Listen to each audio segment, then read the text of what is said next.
Coach, you had a young quarterback, obviously, down in Dallas with Dak, and, he went through his struggles at times, and now you come here and you have another young quarterback with Daniel, and, he struggles at times, too. He's obviously coming off a game. I'm sure he like to have a few fellas back and all that. So my question, curious, how do you keep a young quarterback's confidence up going into, the next game, in this instance, the Rams? I think, that idea applies to all of your players. One of the things that is part of the NFL is adversity, and the guys on the other side are good. You're going to be challenged every snap, and regardless of what position you're playing, playing with confidence that you can have success on this particular down is critical. So you want to do that with all your guys. You certainly want to do that with your quarterback. Quarterback has the ball in his hands on every play, and things aren't going to go perfectly, so you have to be able to handle the adversity of the game and just keep going. And that's one of the things we really like about Daniel. He's just got that mindset and mentality of a competitor, that whether he has success or failure or adversity on a previous play, he's going to keep coming back, and he's demonstrated that over the course of the first 3 weeks. Patty? Hey, Coach, how are you? Good. How are you doing? I'm doing well, thank you. Coach, when you face a player like Aaron Donald, who does so many things well, is it feasible to use some of the things that he does well against him when you game plan for him? Yeah, he's a great player. He's one of those players that probably every week in every game that he's played throughout his career, he's gotten special attention from the opposing offense. Whatever that attention is, a chip, a double team, the way they slide protections, putting a back up there, and he always somehow, some way finds a way to show up in the game, both in the run game as a run defender and pressuring the quarterback. So he's just one of those rare, unique players. And to a certain extent, you'd like to use his aggressiveness against him, but his productivity week in and week out over the course of his career speaks for itself. He's a great football player, and it'll be a great challenge for our team this week. Thank you, Coach. Tom Rock. Jason, what did you see from Devontae in his first game? What do you expect to see from him moving forward? And then if I can get a quick line, too, about you added Alfred Morris. You had him last year, I think, in Dallas. What do you want to – how are you going to use him? He's on the practice squad now. Yeah, it was good to see Devontae come in here last week and do as well as he did with the work that he got, both in practice and the snaps he got in the game. He's been a really good football player in this league for a number of years. So great to have him on board. He's learning more and more every day and getting better and better and more comfortable with our system. So you'll continue to see more of him going forward. And then Alfred's just been a really good player, 1,000-yard rusher a couple, 3 times in this league. And we had him in Dallas as one of our backups to Zeke. And he was one of those guys when Zeke was out and couldn't play in a game for whatever reason, Alfred went in and was very productive. So he's a great person. He keeps himself in great shape. He had a good practice yesterday, so it's great to have him on board as well. It's strange to have a 31-year-old running back on the practice squad? Well, the practice squads are a little bit different this year. We have more guys, and so that designation is probably being used a little differently than it has been in the past. But it's just great to have him on our team. Thank you. Jordan. Hey, Jason. What do you think when somebody says to you, you're averaging 12.7 points per game at this point, and then in order to score points, what do you view as the things that this offense needs to do to be able to get that done? Yeah, we just need to play better across the board offensively. Obviously, we faced some good defenses in Pittsburgh and Chicago and San Francisco, so great respect for them, but we haven't done anything well enough up to this point. It starts with controlling the line of scrimmage and running the football. We haven't done that on a consistent basis. You have to be efficient, both running it and throwing it. You have to be able to make explosive plays, both in the run game and the pass game. We haven't been able to do that. At different times, we've done a good job sustaining drives. We've had some long drives in each of the games. We have to do that more consistently, but we have to make some explosive plays. And explosive plays typically give you great opportunities to score on those drives. We haven't done a good enough job of that. So across the board, we just have to do a better job. Lombardo. Hey, Jason. If I could just follow up on that real quick, what's going wrong in the running game? I mean, Daniel led you guys in rushing 2 games. I know you don't have Saquon back there to kind of mask some of the issues up front with a big run, but what are some of the issues that are causing the running game to struggle so much, and how do you fix it? Yeah, it's across the board. Like I just said, it starts with the guys up front, but everybody's a part of the running game. The offensive linemen, the tight ends, the receivers, the backs. Us as coaches, putting them in a great position, calling the right stuff at the right time. But we just haven't consistently blocked them well enough and run well enough across the board. And so we have to find ways to do that, to become a balanced attack, to be able to attack, both in the run game and the pass game. So we'll continue to work on that as we go forward.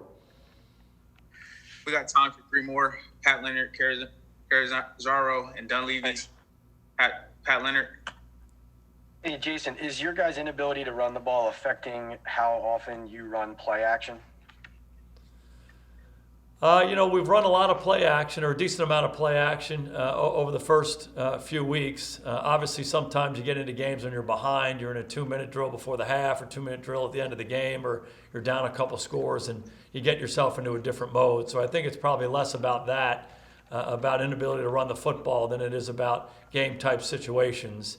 Even in games where we didn't run the ball particularly well, the play action stuff was actually pretty good for us. So we'll continue to do that. Again, the goal is to attack defenses different ways, starting with run and pass, but then the varieties that you use within that, the play action game, the run action game, the movement game, are all things we strive to do each week. So it's more about being behind in games than whatever is happening in the run game, pretty much. Yeah, sometimes you get into those numbers where you throw it a ton in a game because you throw it the last 12 or 14 snaps of the game because the game's a little bit out of hand, and that's certainly what happened last week. We want to be balanced. The biggest thing we have to do is take advantage of our opportunities. If you look at that game last week in San Francisco, we had 18 plays in the first half prior to the 2-minute drive. So 3 6-play drives, we kicked field goals on twice of them, and the other one we had the fumble on the around play. So the biggest thing we have to do is when we get opportunities, take advantage of it, to keep drives alive, to break through the fringe part of the field and get down in the red zone, to give us some opportunities to score some touchdowns. And we have to do our part and take advantage of our ops. And again, run the football, throw the football, be more efficient. Don't turn the ball over. Those are all things that are a part of doing that. Real quick, why Cooper Rush out and Clayton Thorson in? I know Cooper's a guy that you brought here who you have a lot of faith in. Yeah, we like Coop. Coop did a really good job for us.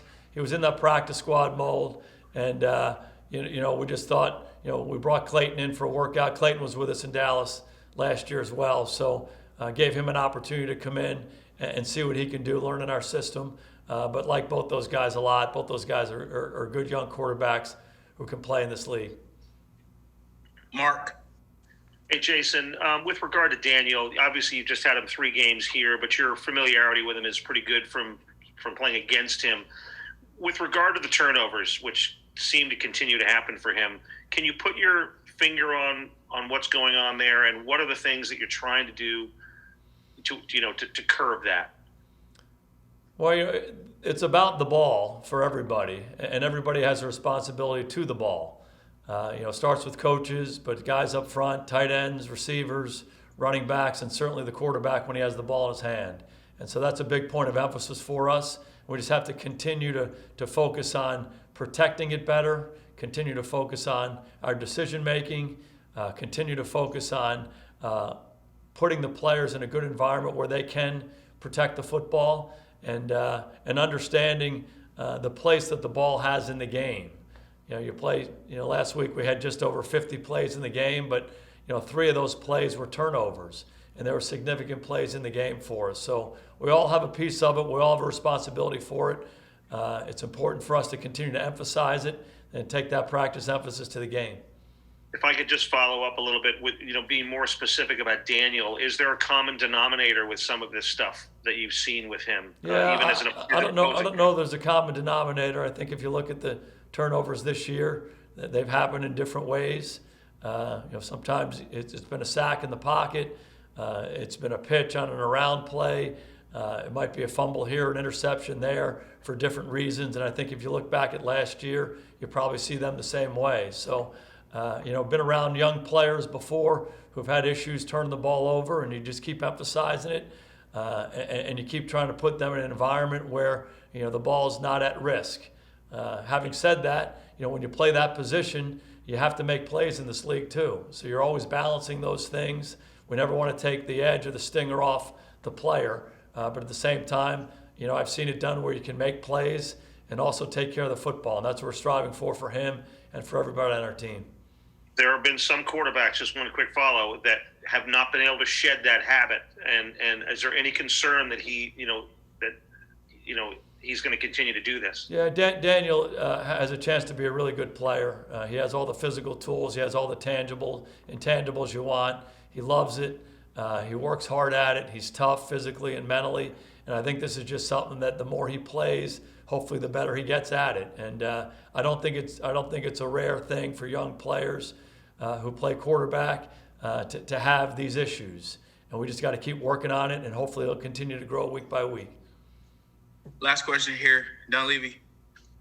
Jason, just seems like your receivers are having a hard time gaining separation from the defensive backs. I'm wondering if, as a play caller, there's anything you could do to help them, artificially gain some separation. And the guy I'm really thinking of here is Golden Tate, who's still good in yards after the catch, but doesn't seem to have, any open space to run in. Yeah, I think that's an important thing. Receivers' jobs are to get open, catch the football for you. And, you have to win one-on-ones in this league.